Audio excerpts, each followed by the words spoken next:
Então, saudamos a todos para mais um culto aqui em Darmstadt e teremos hoje uma palavra do Evangelho de Mateus, capítulo 3.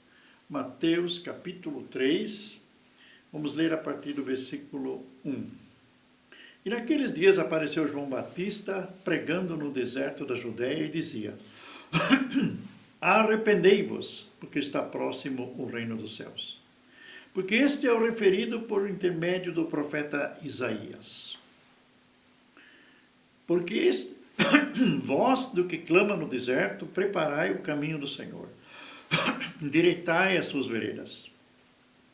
E usava João vestes de pelos de camelo e um cinto de couro, e a sua alimentação eram gafanhotos e mel silvestre.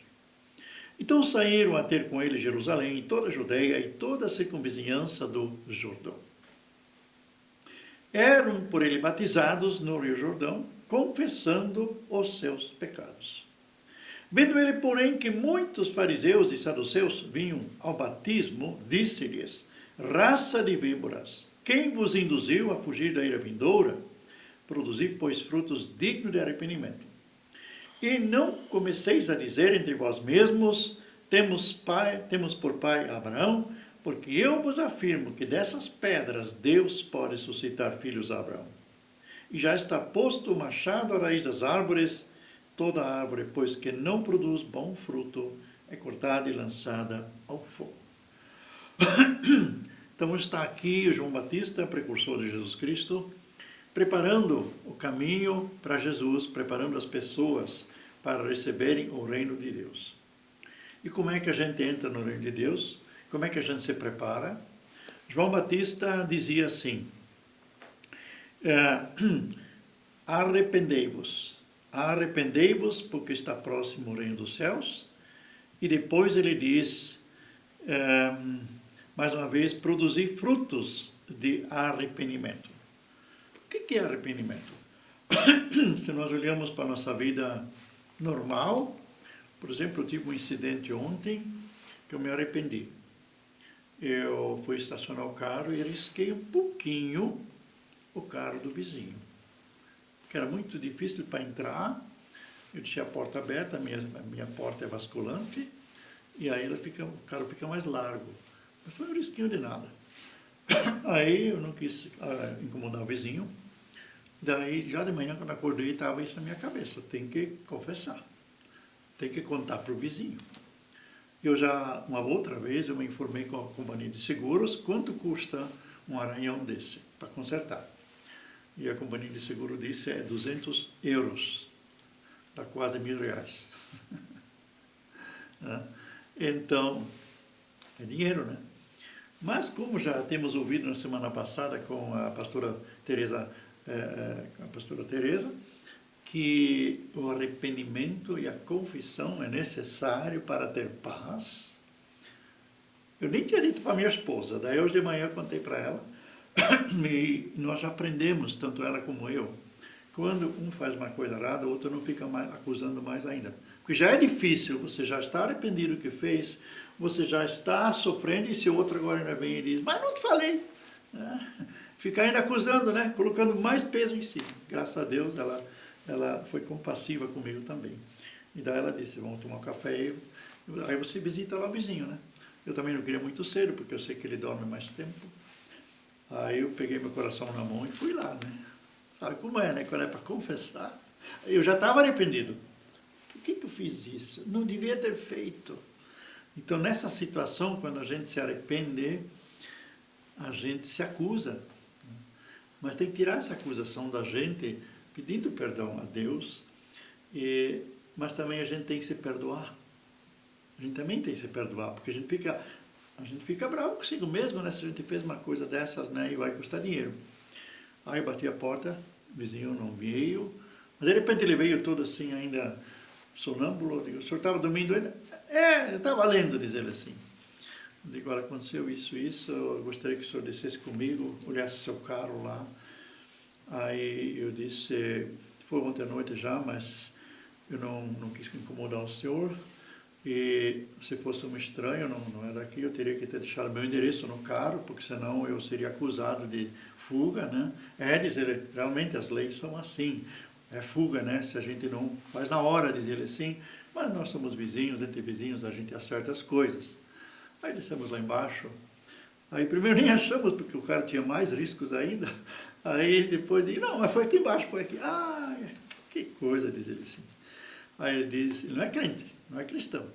Ele diz, sabe, essas coisas materiais, ele diz, são coisas para nós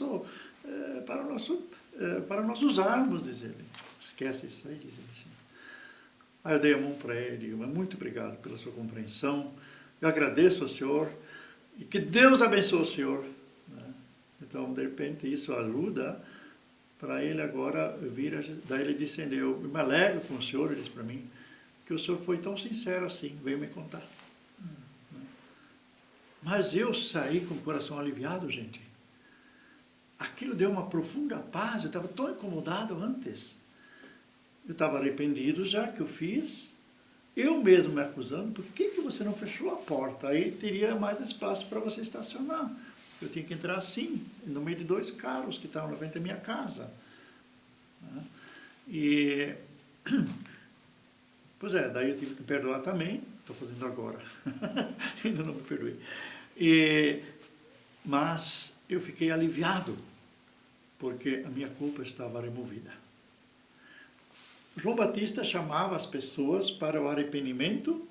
Arrependimento é você mudar de direção. Você caminhava numa direção, você dá meia volta, você caminha na direção contrária.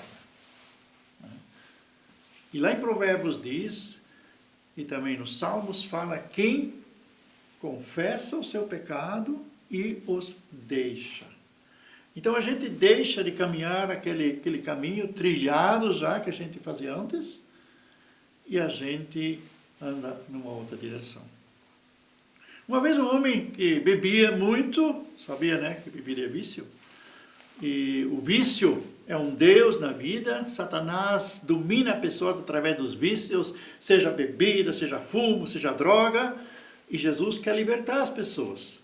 Lá tinha um homem que ia a cavalo sempre ao bar para tomar a sua cachaça. E aí o homem se converteu. Mas ele tinha que passar na frente daquele bar sempre de novo, porque era o caminho para casa. Só que o cavalo dele não tinha se convertido. O cavalo já sabia que quando ia nessa direção tinha que entrar naquele bar. E ele teve que fazer uma força no cavalo para não entrar lá, porque ele estava livre agora. Ele não queria mais beber. Mas o cavalo já estava tão acostumado. Então, esse é o problema do vício. A gente se acostuma de tal maneira que a gente começa a trilhar sempre aquele mesmo caminho. Parece que está tão afundado já que a gente não consegue mais sair. E aí a Bíblia diz que nós temos que confessar. Quando a gente se arrepende, muda de caminho, deixa de ir naquela direção, a gente é perdoado por Deus. Deus apaga os nossos pecados como se nada tivesse acontecido. Nós nos tornamos a justiça de Cristo. Deus não nos olha mais com aquele passado que a gente tinha, Deus nos olha e enxerga através de Jesus. A lente que Deus usa para nos ver é Jesus. E não mais o que nós ainda temos na lembrança. Então é pela graça que nós somos perdoados, pela misericórdia de Deus. Só que o poder do pecado é rompido, é quebrado, destruído, quando nós falamos com a boca e confessamos. E não é para Deus que vamos confessar. É procurar um irmão, uma irmã, e a gente então contar a história, como eu fiz hoje com o vizinho, falar. Aí você é liberto, né? A gente é liberto quando confessa, a gente é perdoado quando se arrepende. É perdoado. Se morreu hoje, vai para o céu. Agora, se não confessou, Satanás continua com direito na nossa vida. Direito legal. Porque a gente não se envergonhou para fazer, agora para confessar a gente se envergonha. Em um seminário que eu participei ontem, onde foi feita a pergunta, mas vou confessar para quem o meu pecado? Se essa turma que eu conheço são tudo fofoqueiro. Amanhã vão espalhar o que eu confessei. A pastora disse, se tiver 200 pessoas e todos são fofoqueiros, você obedece e confessa. Porque Deus vai depois cuidar da outra pessoa. Deus vai cuidar do teu futuro. Você é obediente e faz. E aí uma pessoa fez a pergunta, mas se eu já confessei, mas não foi feito o que está na palavra, o que ligardes na terra, será ligado no céu. E o que será desligado na terra, será desligado no céu. Então a pessoa que recebe a confissão, seja o pastor, o missionário, o líder, ou o irmão, a irmã, tem que fazer essa coisa também. Tem que desligar a pessoa. Tem que destruir esse laço que ligava ao pecado, ao mundo espiritual, também ao mundo sabemos que o mundo espiritual tem os anjos e tem os demônios, né? Então o poder do pecado está na mão dos demônios para sempre de novo alimentar. E uma vez que você confessa, porque você não tinha vergonha de fazer, então você também não tem vergonha para confessar, e aquele irmão, aquela irmã que recebe a confissão, vai ter que fazer duas coisas. Vai dizer, em nome do Senhor Jesus, estão perdoados os teus pecados. E em nome do Senhor Jesus, agora onde dois concordam na terra, será feito no céu, né? Eu agora desfaço esse laço do pecado, que está escrito, o que na terra desligardes, será desligado no céu. E acabou a festa dos demônios. Acabou o poder do vício. E até como diz em Tiago, confessai os pecados uns aos outros para seres curados. Aí nesse momento pode acontecer curas maravilhosas, curas sobrenaturais, curas de doenças incuráveis. Quando nós obedecemos a palavra e nós nos humilhamos, confessamos nosso pecado, já nos arrependemos, já queremos deixar, mas não damos conta ainda, temos que ainda confessar, e aí nós vamos em direção, caminhando sempre em direção à cruz, e livres dessa culpa e do poder do pecado. E aí, o que mais eles faziam aqui? João Batista chamava eles para se arrependerem, né? E eram então batizadas. Importante, né? O que significa o batismo? Lá em Romanos 6 está escrito sobre o batismo. Que diremos, pois, irmãos? Romanos 6, versículo 1. Permaneceremos no pecado para que seja a graça mais abundante? De modo nenhum. Como viveremos ainda no pecado, nós que para ele morremos? Quer dizer, quando eu me arrependo do meu pecado, já não é mais meu, já me arrependi. Quando eu confesso e deixo, né, quando é desfeito essa ligação no mundo espiritual, aí o batismo é o carimbo em cima dessa nova vida. Né? Por isso diz aqui em Romanos, de modo nenhum, como viveremos ainda no pecado, se nós os que para ele morremos. Estamos crucificados com Cristo, diz Paulo. Já não sou mais eu quem vive, Cristo vive em mim. As coisas antigas já passaram, tudo se fez novo. Quer dizer, ficou para trás. Né? Não somos perfeitos ainda, mas Deus olha-nos como se não tivéssemos feito nenhum pecado em Cristo, né? E aí acontece o batismo, e o batismo é uma coisa assim, material, né? Quer dizer, física. Aí diz assim, fomos sepultados com ele, na morte pelo batismo, para que, como Cristo foi ressuscitado dentre os mortos, já pela glória do Pai, assim também andemos nós em novidade de vida. Então, o batismo é aquele sinal exterior de você ter morrido com Cristo. Agora, como Cristo, quando ele ressuscitou, não tinha mais o mesmo corpo que antes, ele estava totalmente transfigurado já, e já podia, as marcas ele levou, mas o corpo já é diferente. Ele aparecia, que era o Cristo mesmo, mas de repente desaparecia. E então nós também podemos, depois desse ato de confissão pública de nossa fé, nós estamos então inseridos na morte e na ressurreição de Cristo. Versículo 5, porque se fomos unidos com ele na semelhança da sua morte, certamente o seremos também na semelhança da sua ressurreição. Sabendo isso, que foi crucificado com ele o nosso velho homem, para que o corpo do pecado seja destruído. Então, toda confissão que nós fazemos, todo arrependimento que nós fazemos é crucificar a velha natureza. Ela não gosta disso. A velha natureza quer sempre estar melhor. Mas quem se humilha, quem se arrepende, quem confessa, quem vai lá embaixo, né, é exaltado por Deus. Então, sabendo isso, que foi crucificado com ele o nosso velho homem, para que o corpo do pecado seja destruído e não sirvamos mais o pecado como escravos. Então, nessa questão de obediência, de confessar, de sermos também, de alguém nos dizer, confirmar com a palavra que os pecados estão perdoados, você está livre, siga em frente, você agora é a justiça de Deus, as coisas velhas já passaram. Paulo disse, Paulo até disse ainda, uma coisa eu faço, eu não sou perfeito, mas uma coisa eu faço, estou esquecendo-me das coisas que para trás ficam, avanço para as que diante de mim estão.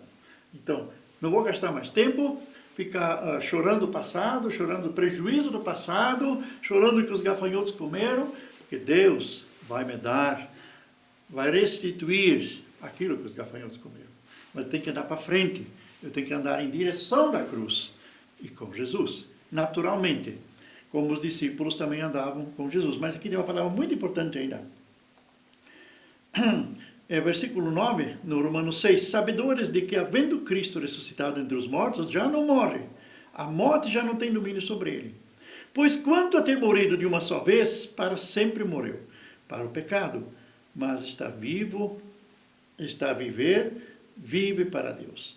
E agora versículo 11, importante para nós. Assim também vós, considerai-vos mortos para o pecado, mas vivos para Deus em Cristo Jesus. E não reine mais, portanto, o pecado em vosso corpo mortal, de maneira que obedeceis às suas paixões. Não ofereceis mais os vossos membros do seu corpo ao pecado como instrumentos de iniquidade, mas oferecei-vos a Deus como ressurretos dentre os mortos e os vossos membros a Deus como instrumentos de justiça. Porque o pecado não terá domínio sobre vós, pois não estáis mais debaixo da lei, e sim da graça.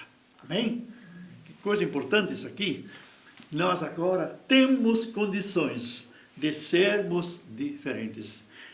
E os fariseus, voltando ao nosso texto de Marcos, aí quando o povo via lá, aqueles religiosos, né, eles achavam assim, será que de repente eu tenho razão, né? Então vamos garantir a coisa, né? Vamos lá também, vamos batizar também. Então virou moda, né? Vamos nós também batizar, também a gente não vai perder nada com isso. E o João Batista olhou para eles assim, raça de cobra venenosa. Quem é que você induziu? Quem é que falou para vocês podem entrar no céu sem arrependimento? Sem deixar? Traz fruto de arrependimento primeiro, vocês religiosos. Então tem muita gente hoje, daí, ele até fala, né? Você se baseia em Abraão, vosso pai. Tem muita gente hoje, mas meu pai é pastor, meu tio é missionário,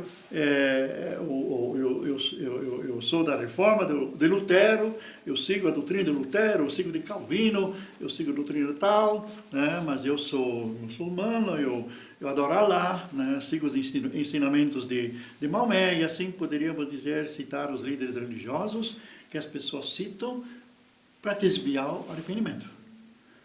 Então, João Batista disse, o machado já está posto na raiz das árvores. Toda árvore que não vai trazer fruto, bom fruto, fruto de arrependimento, né? É cortada e lançada no fogo. Vocês têm a decisão agora. Querem continuar religiosos apenas? Ou querem mesmo se arrepender? Eu finalizo contando uma história que um amigo meu, um pastor, uma vez contou numa evangelização. Aí ele tinha um grupo grande que ele estava evangelizando, chamando as pessoas para Jesus, para aceitar o Senhor Jesus. E aí veio um homem rico, fazendeiro. E ele tinha uma granja de muitos porcos. Lá no Rio Grande, quando eu era missionário lá, você entrava numa vila que cheirava assim, esterco de porco, né? Aí o nosso motorista dizia, cheiro de dinheiro, né? Que tinha bastante porcos, significava que era uma pessoa rica. E aí ele queria também se arrepender, queria aceitar Jesus. Aí o pastor disse, o evangelista disse, tudo bem, você pode. Mas ele viu nele assim, tipo desses fariseus aí, né? que queriam também mais uma garantia, né? Aí ele disse assim para ele, pode, sim, só que você vai ter que ir em um outro lugar, não pode ser aqui na igreja. Mas por que não? Você vai precisar ir lá onde estão os teus porcos, te ajoelhar no meio dos porcos, confessar os teus pecados para que sejas perdoado. Ah, não, essa não. Essa humilhação eu não vou passar, não. O que você vai pensar? O que meus empregados vão pensar de mim? Não, essa não. Bom, você não quer aceitar Jesus?